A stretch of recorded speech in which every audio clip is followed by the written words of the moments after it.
नमस्कार, मैं उम्मे हानी आप सभी का स्वागत करती हूँ अपने YouTube चैनल पर। प्लास्टिक सस्ती पर महंगी। साथियों, आज हम बात करेंगे कि प्लास्टिक किस तरीके से हम लोग यूज़ कर रहे हैं, उसका कितना यूज़ हो रहा है और वो हमारे शरीर के लिए कितनी हानिकारक है, उनसे कौन कौन सी बीमारियां हो रही हैं, किस तरह से प्लास्टिक का सेवन हम कर रहे हैं। तो सबसे पहले हम आपको बताते चले कि हमारे भारत में प्लास्टिक की खपत लगभग 20 मिलियन टन प्रति वर्ष है। और अगर हम इसे प्रति व्यक्ति की बात करें, यानी एक व्यक्ति पर कितनी खर्च हो रही है, 11 kg पर ईयर, यानी कि 11 किलो की खपत एक व्यक्ति के ऊपर एक साल में होती है। अब इसमें से हम कितना इसे यूज करते हैं, कितना ये कचरे में जाता है, कितना रिसाइकिल होता है, इसके बारे में बात करेंगे। तो दोस्तों, 3.5 मिलियन टन कूड़ा हमारे भारत में निकलता है सिर्फ प्लास्टिक का, और जिसका हम सिर्फ 60% ही रिसाइकिल कर पाते हैं। तो बाकी कहाँ जाता है? तो इसमें से सिर्फ 93 लाख तो सिर्फ माइक्रो प्लास्टिक्स है। ये जो 93 लाख माइक्रो प्लास्टिक है, इससे हम कम से कम 604 ताजमहल भर सकते हैं। ये कितनी प्लास्टिक हुई। माइक्रो प्लास्टिक भी दो तरह से होती है। पहला तो जिसे हम खुद महीन करके यूज करते हैं, जैसे ब्यूटी प्रोडक्ट्स में यूज करते हैं, फेस वॉश में हो गया, स्क्रब में है, सिंथेटिक कपड़े में है, या बहुत से लोग चीनी और नमक में मिक्स करते हैं। और दूसरा है जो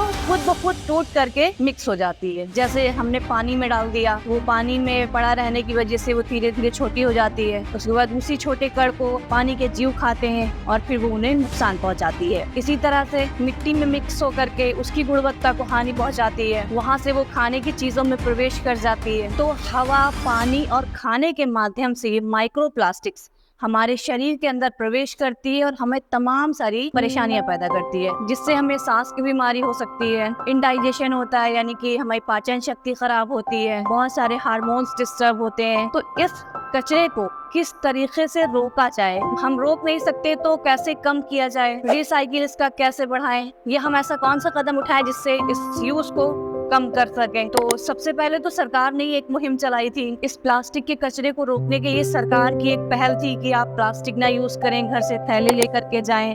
तो सबसे बड़ा कदम हमारा वही था। खरीद कर पीने से बेहतर है कि आप अपने घर से पानी लेकर जाएं। पहले के जमाने में लोग अपनी डोलचियां लेकर जाते थे दूध लेने के लिए। अब तो डोलची का रवाज खत्म हो गया, पैकेट्स दिया फाड़ा और पैकेट को फेंक दिया, तो कितना नुकसान पहुंचा रही है। तो उसी तरीके से आप अपनी डोलची लेकर जा रहे हैं, अपना बर्तन लेकर जाएं, उसमें दूध लें। प्लास्टिक की थैली की जगह पर हमें डेयरी से दूध अपने बर्तनों में मिल जाए। वन टाइम यूज को रोकें। और सबसे बड़ी पहल ये भी हो सकती है कि हम जो रीयूज की बात करते हैं, रीयूज की जगह पर हमें प्रोडक्शन पर ध्यान देना चाहिए। प्रोडक्शन कम करें। प्रोडक्शन जब कम होगा तो ऑटोमेटिक इस पर रोक आएगी, इस पर कमी आएगी। तो एक ये भी बहुत बड़ा कदम हो सकता है। इसीलिए कहा जाता है कि प्लास्टिक सस्ती तो है पर महंगी है। तो इन सब में जो आपका पैसा खर्च हो रहा है उस वक्त तो आपकी समझ में नहीं आता है, लेकिन ये जो बाद में हम इस बीमारी पर पैसा खर्च करते हैं वो कहाँ से आता है? वहीं से तो आ रहा है। तो यहाँ पर पैसा खर्च ना करके हम पहले ही उस पैसे को खर्च कर लें, तो हमारा खर्च भी कम हो जाएगा और हम सेफ भी रहेंगे और प्लास्टिक का यूज भी कम हो जाएगा। साथियों, आज के लिए बस इतना ही। अगर आपको हमारी वीडियो पसंद आई हो तो इसे प्लीज लाइक और सब्सक्राइब करें। Thank you.